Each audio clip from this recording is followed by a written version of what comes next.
Nous sommes en 2035, un monde construit et dirigé par l'IA. La technologie promettait le confort, une nouvelle ère de progrès.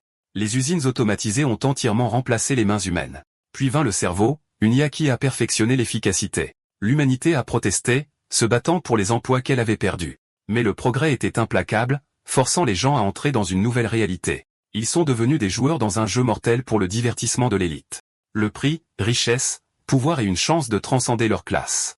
Et maintenant, un nouveau joueur est contraint de rejoindre ce monde cruel. Voici Shenmue, un ancien chercheur du cerveau lui-même. Les autres joueurs sont terrifiés, réalisant que les enjeux sont réels. Un homme confirme leur pire crainte.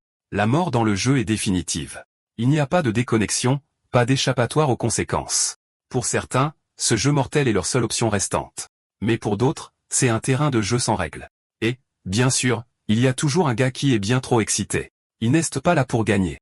Il est là pour le frisson de la chasse. Une voix retentit, leur souhaitant officiellement la bienvenue au Gold Game. Des plateformes lumineuses s'élèvent, invitant les joueurs à avancer. Ils sont transportés dans une vaste arène numérique vide.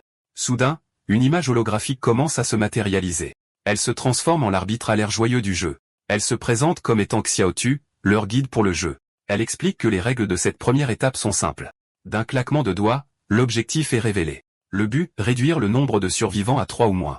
Et encore une chose, le boss de l'étape ne peut pas être vaincu. Elle demande si les règles ne sont pas merveilleusement simples et claires. Son explication sinistre terminée, elle commence à partir, laissant les joueurs assimiler la réalité de leur situation. Avec un dernier adieu moqueur, Xiaotu conclut son explication. Elle se dématérialise en laissant la promesse glaçante de les revoir. Les joueurs restent dans un silence stupéfait, incapables d'assimiler les règles, mais le sinistre calcul s'impose rapidement. 7 d'entre eux doivent mourir. Avant qu'ils ne puissent réagir, l'arène numérique commence à se désagréger. Un monstrueux serpent pixelisé jaillit du sol. La panique éclate alors que la bête fait sa première victime. Son corps s'étend, une horreur scintillante de vert et de noir. Ils courent, réalisant qu'ils ne peuvent pas le combattre, ni l'esquiver éternellement. Un joueur crie à tout le monde de se disperser, un appel désespéré mais logique. Shenmue comprend l'horrible vérité de cette étape. Les joueurs ne sont plus que des cibles dispersées dans une chasse mortelle. Notre garçon se retrouve sur la trajectoire directe du monstre. Il esquive juste à temps, le serpent s'écrasant contre un pilier. Reprenant son souffle, Shenmue commence à analyser la situation. Il remarque que la queue du serpent grandit avec chaque joueur qu'il consomme. Soudain, un souvenir lui revient, un jeu vidéo classique. Il en déduit sa faiblesse. Il ne peut tourner qu'à 90 degrés. C'est un petit avantage, mais cela pourrait lui faire gagner de précieuses secondes. Pendant ce temps, un autre joueur se cache, bouillonnant de frustration. Il fulmine contre l'injustice d'un boss invincible. Refusant d'accepter son sort, il tente une percée. Mais une prise de conscience soudaine le stoppe net. Il est acculé, sans aucune issue. Dans un geste choquant, un autre joueur lui assène un coup de pied vicieux. Il est projeté au sol, une offrande parfaite pour le monstre. Atterrissant à la merci de la bête, il ne peut que regarder, incrédule. Le serpent domine son nouveau repas, si commodément livré. Mais le traître apprend vite une leçon précieuse. Le boss a toujours faim. Il est maintenant la prochaine cible. Il réalise son erreur fatale. Le traître est piégé dans un coin qu'il a lui-même créé. Désespéré, il décide de choisir un nouveau sacrifice pour le serpent. Il s'enfuit, essayant de mener le monstre vers sa cible désignée. Mais Shenmue ne panique pas. Il analyse les règles. Il a trouvé la condition de victoire cachée. Le serpent doit se mordre. C'est un plan risqué, mais il sait qu'il ne peut pas juste attendre de mourir. Avant qu'il ne puisse agir, le joueur désespéré se rapproche de lui. Il est attrapé par derrière, une manœuvre classique du répertoire des lâches. L'homme a l'intention d'utiliser Shenmue comme bouclier humain. Avec un dernier adieu hypocrite, il le projette en avant. Shenmue est envoyé voler directement sur la trajectoire du monstre. Pendant une fraction de seconde, il croit que sa vie est finie. Un souvenir refait surface, sa sœur lui offrant un repas. Il se souvient de son sourire, ignorant ses propres blessures pour prendre soin de lui. Elle avait promis de toujours veiller sur lui, une promesse qui a été tragiquement interrompue. Il se souvient du jour où un désastre soudain a brisé leur vie. Il a perdu son emploi de chercheur et a été écrasé par les dettes. Alors qu'il était au plus bas, elle a refusé de l'abandonner. Il réalise qu'elle est entrée dans ce jeu cruel uniquement pour lui. Elle était déterminée à trouver un moyen de le sauver. Mais elle n'est jamais revenue, et son vœu de la retrouver est interrompu par l'impact. La force du coup le fait vaciller. Il est projeté dans les airs, son esprit hurlant qu'il ne peut pas mourir ici. Un flot de rouge et de vert alors qu'il lutte contre l'inévitable. L'attaque du monstre le projette haut dans le ciel numérique. Il tombe à travers un vide cramoisi, impuissant. Son corps devient flasque alors qu'il retombe lourdement vers le sol. Il s'écrase sur le sol de l'arène avec un bruit sourd et écœurant. Brisé, il sent sa force et son espoir commencer à s'estomper. Alors que sa conscience s'évanouit, il est rempli de regrets. Mais quelque chose clignote dans son œil, une anomalie numérique. Soudain, un message système supplante tout le jeu. Son identité en tant que chercheur Shenmue a été détectée. Un système unique s'active, lui accordant des privilèges d'administrateur. Sa forme numérique s'étend dans l'étrange espace de données. Il se retrouve devant un panneau de contrôle holographique. C'est un écran d'attributs, comme dans un RPG classique. Il réalise que c'est sa chance de renverser la situation.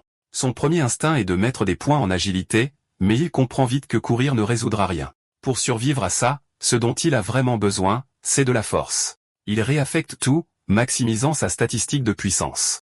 Le système confirme qu'il peut modifier ses statistiques à tout moment. De retour dans l'arène, son corps brisé commence à se réparer. Une vague d'énergie numérique restaure ses données et sa vie. Il se relève juste au moment où le monstre se rapproche à nouveau. Le serpent rugit, ses yeux brillant d'une lumière rouge furieuse. Il bondit en avant, prêt à en finir pour de bon. Ses crocs pixelisés sont la dernière chose que voient la plupart des joueurs. L'énorme tête descend comme une guillotine scintillante. Mais cette fois, sa cible est plus que prête. Shenmue lève une seule main pour faire face à l'attaque. Il attrape la mâchoire de la bête, stoppant net sa charge. Avec sa nouvelle force, il tient le monstre à distance. Ses yeux flamboient de puissance alors qu'il nargue la créature. Il rugit en retour, prêt à voir qui est le vrai prédateur. Avec une dernière poussée désespérée, il redirigeait son attaque. Le propre élan du serpent devient sa perte.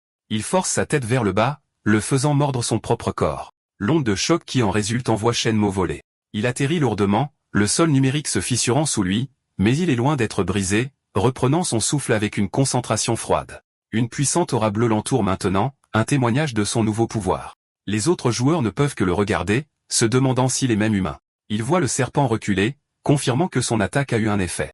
Mais il sait que sa force actuelle n'est pas suffisante pour le détruire. Même avec une force maximale, il ne pouvait le retenir que brièvement. Il réalise que la force brute n'est pas la solution. Il doit être plus malin. Il est temps de revenir à son plan initial, en utilisant les propres règles du jeu. Il forcera le serpent à attaquer son propre corps. Il utilise la carcasse massive du monstre comme sa propre piste de course. Il sait que sa seule faiblesse est la règle fondamentale du jeu classique. D'une puissante poussée, il force la tête de la bête vers le bas. Il s'écarte d'un bond juste au moment où les mâchoires du monstre se referment. S'arrêtant en glissant, il regarde son plan se dérouler. Ses yeux brûlent d'intensité, défiant la bête d'en finir. Le serpent se jette, son propre corps étant la cible de sa rage. Ses crocs s'abattent, un coup direct sur sa queue pixelisée. Mais quelque chose ne va pas. Le résultat attendu ne se produit pas. Une barrière protectrice s'active, empêchant l'autodestruction. Shenmue réalise que le cerveau a corrigé cette faiblesse évidente. Le serpent s'éloigne en rampant, son invulnérabilité apparemment confirmée. Sa seule faiblesse ayant disparu, la situation semble à nouveau désespérée. Il comprend maintenant la vraie nature du piège du jeu. Il est conçu pour que les joueurs s'entretuent pour le divertissement de l'élite, mais il n'abandonne pas. Il y a encore un moyen de gagner. Il a juste besoin de quelqu'un pour attirer l'attention de la bête. Et quelle distraction parfaite il vient de trouver. Il remonte sa capuche, un plan se formant. Il a trouvé le volontaire parfait. L'homme qui a trahi Shenmue et son équipe se cache à proximité. Leur chef a un plan simple, se cacher et laisser tous les autres mourir. Ces hommes loups sont génies, espérant que Shenmue fera le sale boulot pour eux. Mais une voix venue de l'ombre interrompt leur manigance lâche. Shenmue émerge, demandant s'il l'avait oublié. Les trois hommes sont figés par le choc, leur cachette compromise. En un instant, Shenmue a plaqué le traître contre le mur. Il lui donne un simple avertissement. Un faux pas, et c'est la fin de la partie. Soudainement désespéré, l'homme essaie de négocier pour sa vie. Shenmue n'est pas intéressé par les excuses, seulement par les résultats. L'un des fidèles de l'homme essaie d'intervenir, mais Shenmue le repousse sans même regarder. Le sbire est projeté contre le mur avec une force brutale. Son patron ne peut que regarder, bouillonnant d'une rage impuissante. Shenmue met rapidement fin à son emportement, l'immobilisant. Il explique qu'il a un plan, mais qu'il nécessite un volontaire. Il offre à l'homme un choix, être l'appât ou être éliminé maintenant. Sous la pression, le lâche accepte rapidement les conditions. Il se dit qu'il attend juste son heure pour se venger. Bien sûr que oui, mon pote. Shenmue le relâche avec un dernier avertissement de ne pas tout gâcher. Alors qu'il court, le dernier fidèle restant exprime ses doutes, mais le chef sourit, révélant qu'il n'a aucune intention d'être l'appât. Il a trouvé un autre groupe de joueurs cachés dans un coin. Il se décharge sur eux, leur ordonnant d'attirer la bête pour lui. Les nouveaux joueurs sont terrifiés, refusant d'être des sacrifices. Alors le traître se tourne vers l'un de ses propres frères et le pousse rapidement d'un coup de pied en avant comme prochaine offrande. L'homme atterrit juste sur la trajectoire du monstre qui approche. Ses mâchoires massives s'ouvrent, un abîme scintillant de mort certaine, et d'un coup, un autre joueur est effacé du jeu. Les joueurs restants ne peuvent que regarder avec horreur sa cruauté. Le traître rugit, menaçant de les éliminer tous lui-même.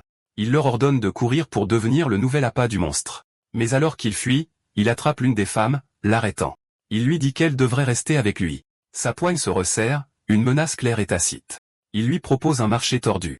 Rejoins-le, et ils seront les 3 derniers survivants. Les 2 autres sont envoyés courir vers leur perte, un cas classique de défausse. Le monstre fait une autre victime, éclaircissant encore le troupeau. Le traître force la femme à le regarder, s'assurant de sa loyauté.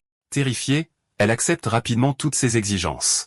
Son dernier fidèle restant remet en question la viabilité du plan, mais le chef révèle qu'il se fiche qu'elle survive.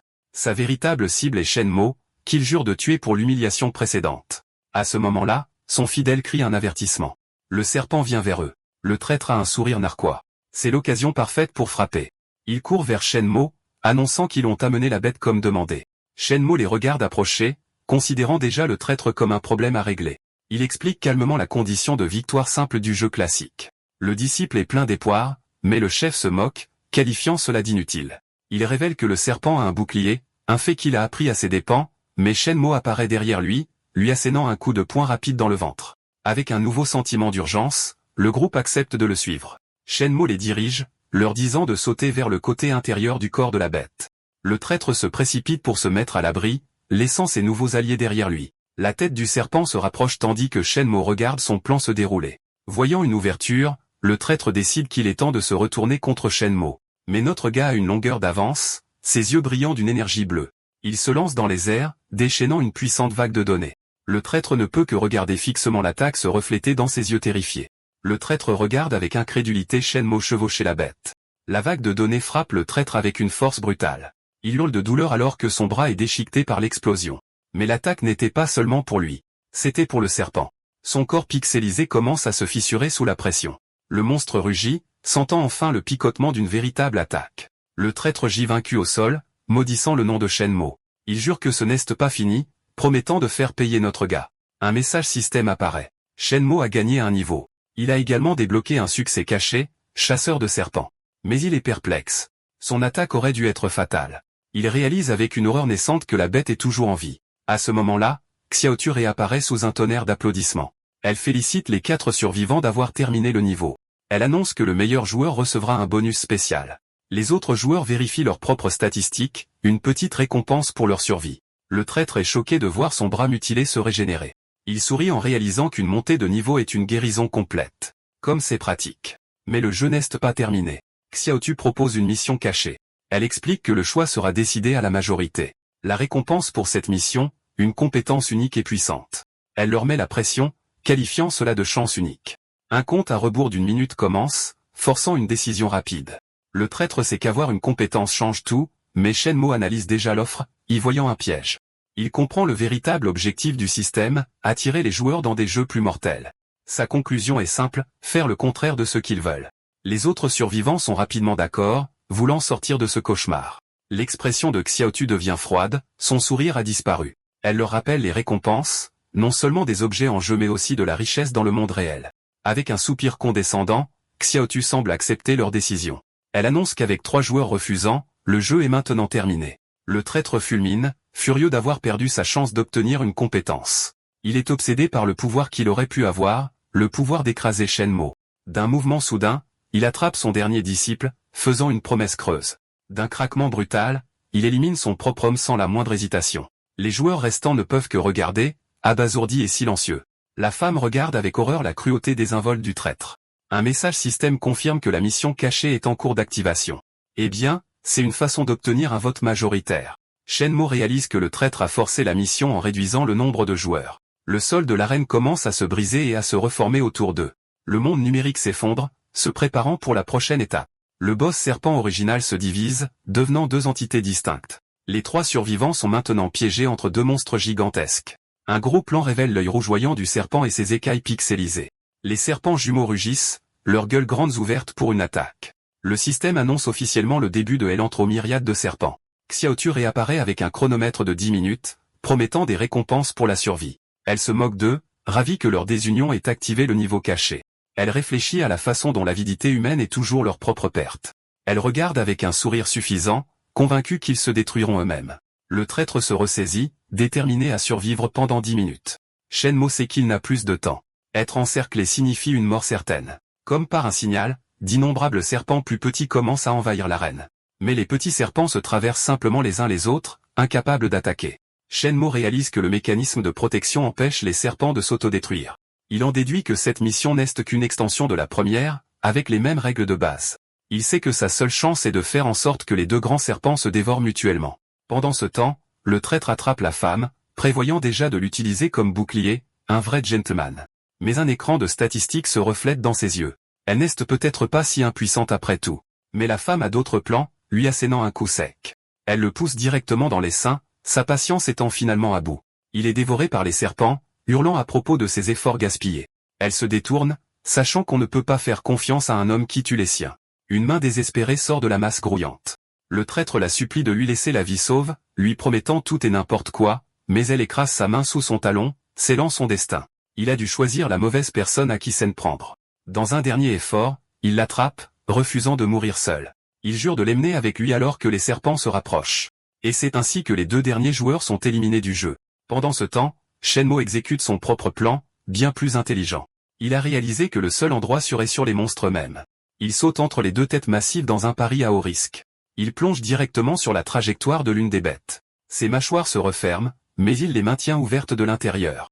Il note la puissance immense, reconnaissant de sa récente montée de niveau. Utilisant un serpent comme plateforme, il se prépare à attirer l'autre. Il crie, attirant l'attention du deuxième monstre sur lui.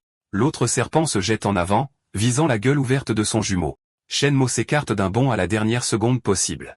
Les deux serpents entrent en collision, leurs crocs s'enfonçant l'un dans l'autre. Ils se brisent en une tempête d'énergie numérique, leur propre code d'effet. Shenmue atterrit en toute sécurité alors que l'arène s'effondre autour de lui. Un message système confirme sa victoire et le comble de récompense. Il se concentre sur une nouvelle capacité, la réplication de code. Le système lui offre la chance de copier le boss vaincu. Il accepte sans la moindre hésitation. La question se pose-t-elle vraiment? Il acquiert le code du serpent glouton, le tenant dans sa main.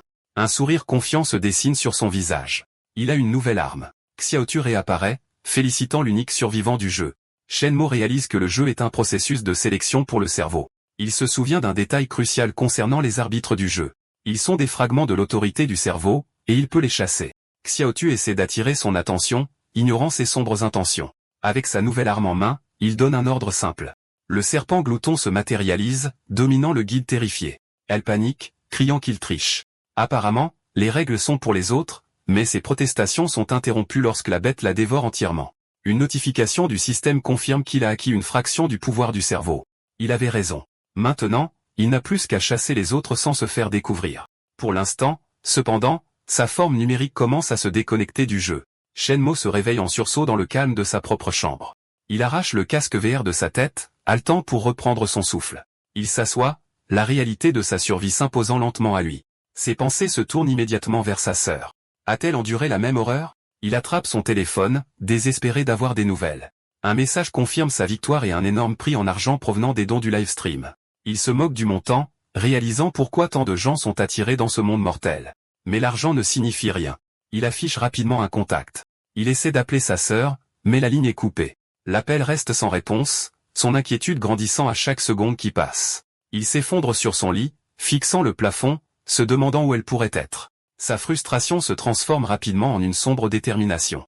Il se souvient de son passé, de son opposition obstinée à la création du jeu. Un flashback montre des temps plus heureux avant qu'il ne soit piégé et ne perde tout. Il sait qu'elle est entrée dans le jeu pour une seule raison, le sauver de ses dettes. Ce souvenir alimente sa colère, sa prise se resserrant sur le téléphone.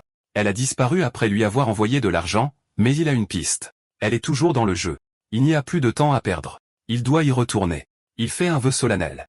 Cette fois, c'est lui qui la protégera. Pendant ce temps, dans les rues baignées de néon du monde réel, la victoire de Shenmue est diffusée en direct dans un salon de joueurs haut de gamme.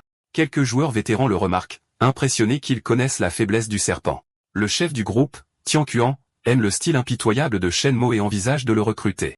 Mais sa compagne, une femme masquée, n'est absolument pas impressionnée.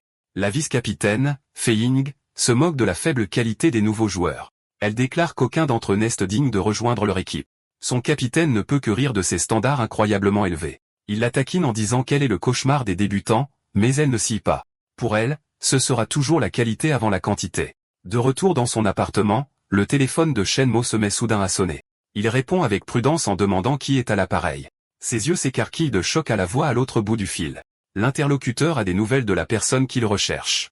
Stupéfait, Shenmue exige de savoir ce qu'ils ont trouvé. L'informateur révèle que sa sœur a été la meilleure joueuse d'une partie il y a 3 jours. Une transaction rapide confirme l'information. Elle a été vue pour la dernière fois dans le secteur 39. Shenmue a maintenant une destination, une lueur d'espoir à suivre. Il sait que la partie à laquelle elle a joué a disparu, mais il ne peut se permettre de manquer aucun indice. Avec un objectif renouvelé, il met son casque VR, jurant de la retrouver. Il se reconnecte au monde numérique, se matérialisant dans le hub central. Son avatar se solidifie, prêt pour le prochain défi.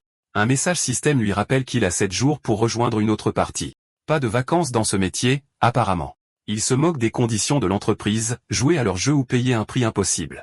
Mais son objectif est unique. Retrouver sa sœur et reprendre l'autorité du cerveau. Il affiche ses statistiques, prêt à utiliser les points qu'il a gagnés grâce à sa victoire.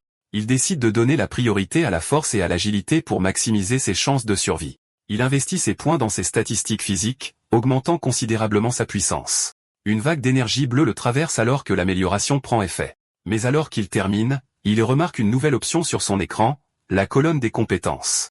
Il se souvient du tirage de compétences qu'il a gagné lors du dernier niveau. Avec une concentration sinistre, il ordonne au système de commencer. Une immense roue de la fortune holographique se matérialise devant lui. La roue tourne, s'arrêtant finalement sur une compétence de base. Le système lui accorde des ailes invisibles, une capacité de vol temporaire. Ce n'est pas une compétence puissante, mais il sait qu'elle pourrait lui sauver la vie. Sans temps à perdre, il se dirige vers le hall de la classe D. Une voix l'interpelle, lui demandant s'il est un nouveau joueur.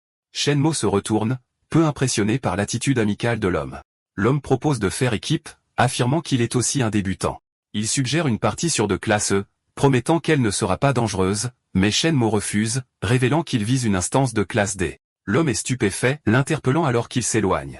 Il l'avertit qu'un nouveau joueur dans une partie de classe D, c'est la mort assurée. Shenmue l'ignore, franchissant le portail sans un mot. Il confirme sa destination, cible des secteurs 39. L'autre joueur ne peut que regarder, convaincu que Shenmue est fou. Une partie est trouvée, et un nouveau groupe de joueurs se matérialise. Leurs statistiques apparaissent. Shenmue est de loin le plus bas niveau. Un nouveau personnage s'avance pour leur souhaiter la bienvenue au prochain jeu.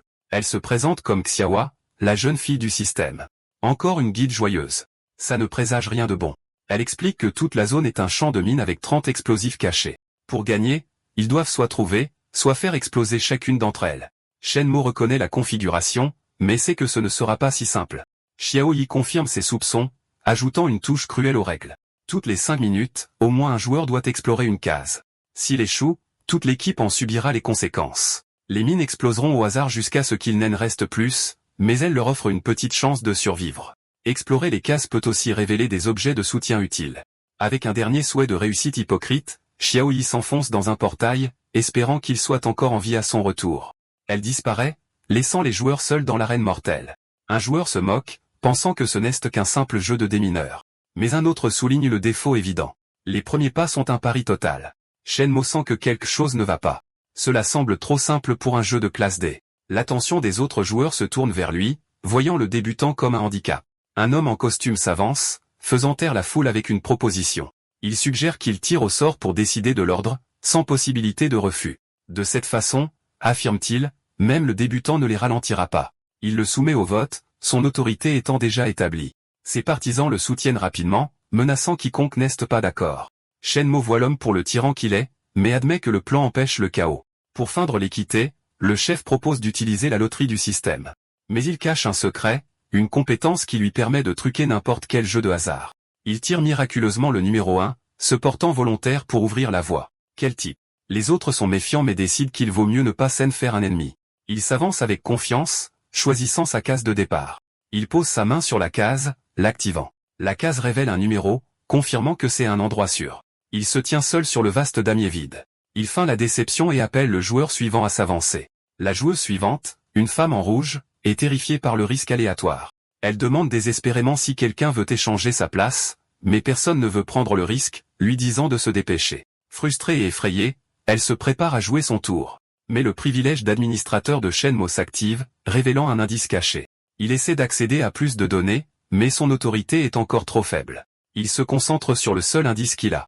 2 cases ont été échangées. Avec cette nouvelle information, Shenmue s'avance et propose de prendre son tour. La femme est choquée, l'avertissant qu'il n'y a pas de retour en arrière. Les autres se moquent de sa confiance, lui disant de se dépêcher. Le chef observe, soupçonnant Shenmue d'avoir aussi des informations privilégiées. Mais Shenmue a remarqué un indice crucial, un filigrane du système XP. Il sourit en réalisant qu'il est un expert de cette version spécifique. Un souvenir refait surface, jouant à ce même jeu avec sa sœur. Elle se plaignait qu'il était tout simplement trop bon à ce jeu. Il l'a laissé commencer, sachant que le premier clic était toujours sûr, un geste classique de gentleman. C'était une simple gentillesse qui la rendait toujours heureuse. Ce souvenir renforce sa détermination. Il la trouvera. Il comprend parfaitement le mécanisme principal du jeu. Le coup sûr du chef a en fait révélé une nouvelle zone de danger. Il réalise que le chef a acheté des informations mais ne les a pas comprises. Les autres le narguent alors que le minuteur atteint 0. Avec un sourire confiant, il joue son coup à la dernière seconde. Mais il ne choisit pas une seule case. Il choisit une rangée entière. La rangée entière de cases s'active sous son commandement. Le plateau s'illumine, révélant un chemin de cases sûr. Il a nettoyé une grande partie du plateau en un seul coup. Le système le récompense avec un flot d'objets et de potions. Les autres sont stupéfaits, se demandant si c'était juste de la chance. Le chef s'approche, lui offrant un rare compliment. Shenmue pousse un soupir de soulagement, sa théorie est confirmée. Mais il sait que c'est un jeu de classe D. Ça ne peut pas être aussi simple. Le chef est convaincu que Shenmue est comme lui, un tricheur. Il affiche un visage amical, louant le talent du débutant. Mais à l'intérieur, il bouillonne de jalousie à cause des récompenses. Il sait que ces objets pourraient être la clé de la survie. Il se retourne vers le groupe, son masque amical a disparu. Il décide de laisser Shenmue vivre pour l'instant, prévoyant de le tuer plus tard pour son butin, un monologue de méchant classique. Les hommes du chef montent la garde alors qu'il appelle impatiemment le joueur suivant. Une femme en robe blanche se porte volontaire, s'avançant pour jouer son tour. Utilisant la logique classique du démineur, elle marque une mine suspectée et choisit une case adjacente. Elle marche sur la case, qui s'active avec un flash de lumière vive. Avec un soupir de soulagement, elle confirme que son choix était sûr. Un par un, les autres joueurs suivent, jouant leur tour. Un autre joueur célèbre sa bonne fortune, nettoyant une autre section du plateau. Les joueurs continuent de naviguer avec succès dans le champ de mine. On dirait un travail d'équipe pour une fois. Bientôt, une partie importante du plateau a été révélée en toute sécurité. La femme en blanc se moque, trouvant le jeu de classe D étonnamment simple. Un autre joueur la met en garde, notant qu'un seul faux pas suffit. À ce moment, une fille aux cheveux violets s'approche de Shenmue. Elle révèle qu'elle sait que leur chef a triché pour avoir le premier choix.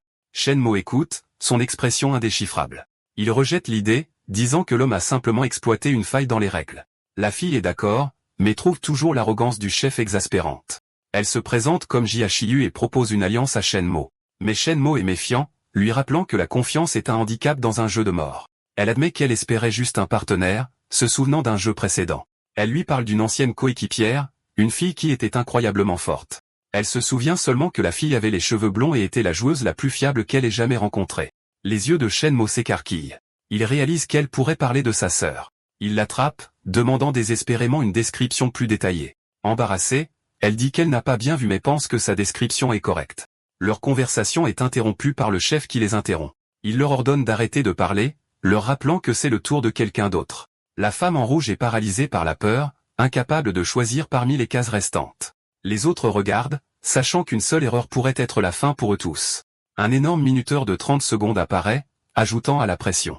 Le système annonce que si elle ne choisit pas, une mine explosera au hasard. Le chef rugit, lui rappelant que refuser de jouer fait d'elle une ennemie. Il se jette en avant, proposant de l'aider à faire un choix. La femme s'effondre, suppliant pour sa vie et implorant de l'aide. Sa main se tend, prête à la forcer sur une case au hasard, mais une autre main l'arrête juste à temps. Jiachiyu intervient, proposant plutôt de guider le choix de la femme. Elle dit à la femme terrifiée de lui faire confiance et de la suivre. Elle explique sa logique en montrant les mines qu'elle a déjà marquées, le B.A du démineur pour ceux qui nous regardent. En se basant sur les chiffres, elle désigne une case qui devrait être totalement sûre. La femme est submergée de gratitude tandis que l'équipe du chef regarde, agacée. Jiachiyu calme le chef alors que la femme monte sur le plateau. Elle pose son pied sur la case avec une confiance retrouvée. Pendant un instant, tout semble bien aller. Elle célèbre sa survie, remerciant Jiachiyu pour son aide, mais une terrible prise de conscience se lit soudain sur son visage. La case sous ses pieds se met à luire d'un rouge menaçant. Les autres joueurs regardent, choqués, alors qu'elle remet en question la trahison. Shenmue crie un avertissement désespéré pour que tout le monde se mette à l'abri. Une énorme explosion déchire le sol de l'arène. L'explosion consume la femme et plusieurs autres personnes prises dans le rayon. Shenmue active ses ailes invisibles, se protégeant de l'explosion. Le chef ordonne à ses hommes de déployer un bouclier de protection. Mais même avec la barrière, l'un de ses hommes est toujours gravement blessé. La fumée se dissipe, révélant que plusieurs joueurs ont été éliminés. Un cratère massif est tout ce qui reste de la zone de sécurité. Shenmue et Jiaxiyu contemplent la destruction, complètement perplexes. Il sait que cette case était censée être sûre. Quelque chose cloche terriblement. Une survivante blessée confronte Jiaxiyu, l'accusant de les avoir envoyés à leur perte. La femme en blanc se joint à elle, la traitant de meurtrière. Elle attrape Jiaxiyu, terrifiée d'être la prochaine et exigeant qu'elle assume ses responsabilités. Mais Jiaxiyu en a assez des accusations, les traitant d'hypocrites.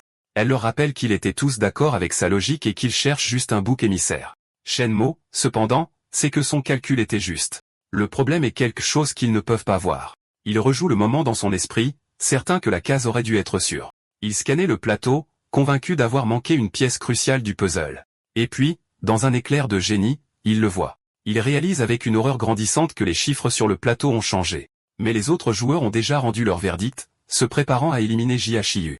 La justice populaire est toujours si raisonnable. Elle ne recule pas, prête à affronter le groupe entier. Elle révèle sa compétence, le contrôle de la gravité, menaçant de tous les faire tomber dans le champ de mine. Le chef et ses hommes hésitent, réalisant qu'elle n'est pas une cible facile. Soudain, une main se pose sur son épaule, arrêtant la confrontation. C'est Shenmue, et elle suppose immédiatement qu'il se joint à la foule contre elle. Mais notre garçon reste calme, concentré sur la situation dans son ensemble. Il fait taire la foule, annonçant sa découverte. Les mines se déplacent. Les autres sont sceptiques, se demandant comment le jeu pourrait même être possible. Le chef, cependant, est intrigué par ce nouveau rebondissement mortel. Shenmue explique comment les chiffres sur le plateau ont changé. Il identifie le moment exact où la mine cesse de déplacer, provoquant l'explosion mortelle. Les autres joueurs comprennent enfin, se rappelant que la victime était en sécurité pendant un instant. Shenmue se tourne alors vers Jiaxiyu, l'accusant d'avoir utilisé la femme comme sujet de test. Il lui demande si elle veut qu'il lui explique le reste de son plan. Stupéfaite, elle demande comment il a su et pourquoi il la défend. Il précise qu'il ne s'agit pas de l'aider. Il a besoin de son pouvoir pour survivre. Jiaxiyu semble se détendre, un sourire confiant revenant sur son visage. Elle se moque de son aide, affirmant qu'elle n'a jamais eu besoin de l'aide d'un débutant. Mais Shenmue libère son propre pouvoir, l'aura du serpent glouton s'embrasant. Ses yeux deviennent rouges alors qu'il l'avertit de ne pas tester sa patience. Il se met face à elle, clarifiant que c'est une exigence, pas une demande.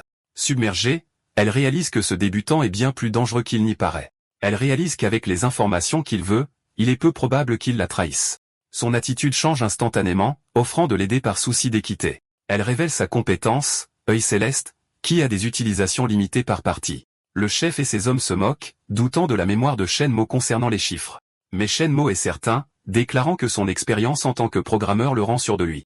Le chef rejette la théorie, les exhortant à continuer avant que le temps ne soit écoulé. Shenmue prend une inspiration, fatigué de leur refus de voir la vérité. Il s'adresse au groupe, expliquant qu'il y a un moyen simple de vérifier son affirmation. Il révèle que sa propre compétence de détection a localisé une mine à côté d'une cassure. Un gros plan montre un détecteur de mine confirmant ses dires, et la seule façon de le prouver, dit-il, est que quelqu'un marche dessus. Des volontaires?